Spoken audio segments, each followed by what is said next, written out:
are Warplock Jezzails, any gun patch 6.2.2. Not that I'm aware of a patch when they weren't good.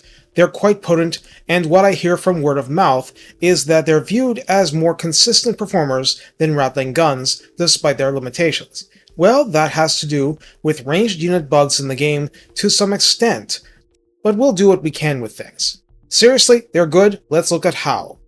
Recruited for 1200 gold and 300 upkeep, so definitely elite unit level.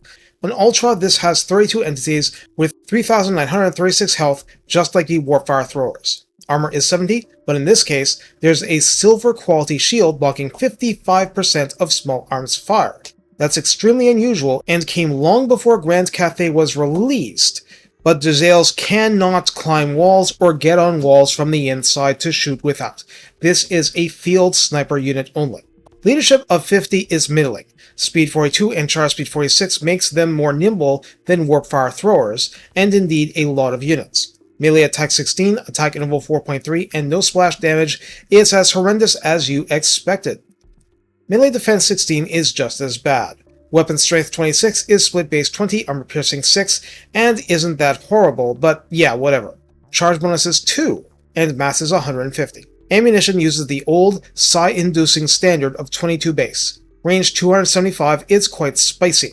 Missile damage is 30 on paper and is shield breaker, so even being grazed by one bullet makes an entire unit minus 24% missile block chance for 10 seconds. Each actual bullet is 6 base and 30 armor piercing damage, so it's extremely tilted toward armor punching. Trajectory is musket, reload time begins at 12, total accuracy begins at 20, and rises with veterancy. Calibration distance of 150 means it gets extra inaccurate past that range, which is quite a bit of its range, but calibration area of 0.6 meters is tiny stuff, meaning that its default is hyper accurate.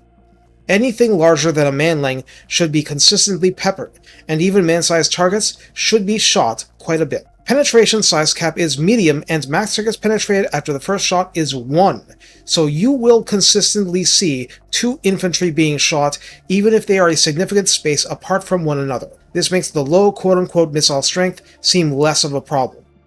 In the redline skills, Blast Master at 3 pips provides plus 20% ammunition and 8% reload time reduction. Warp Smart gives rank 7 and up Jezzails, leadership plus 5, missile strength plus 12%, and 15% spell resistance. In the tech tree, Enormous Caches is a key tech offering minus 5% upkeep plus 25% ammunition. Ensure product quality as plus 10% range and plus 10% missile strength. Reject Poor Recruits as plus 2 to recruit rank. Requisition Protective Gear as plus 10 armor. Before moving on, the Forbidden Workshop upgrades are notable. The first tier adds Hawkish Precision as a passive, granting plus 15% to armor-piercing damage if firing from beyond 70 meters range. You want to be that distance or further regardless, so it's practically free damage in long-distance situations, since most of the damage is AP anyway. Ghillie Fursuits adds plus 15% missile resistance and adds Stalk, which makes finding places well beyond 70 meters to fire from much more convenient. Maybe you can use triads to cover them. Who's to say? The final upgrade, Craven Rounds, adds plus 12% to that maximum range, and plus 25% armor-piercing missile damage, which is just gravy on top. So how do we use Warplock Jezzails? Now, if you can, you certainly have reasons to try and snipe flank with them. But then again, you might be fighting Bretonnia.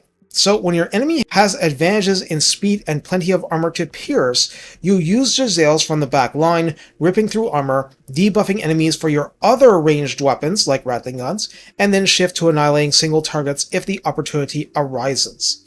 While you can shoot enemy troops on walls, their simple counter is to simply not be on the walls. So, you're going to be at the mercy of other ways to deal with walls, especially in the upcoming Siege rework, so expect to have to slip into cities and fight for good angles.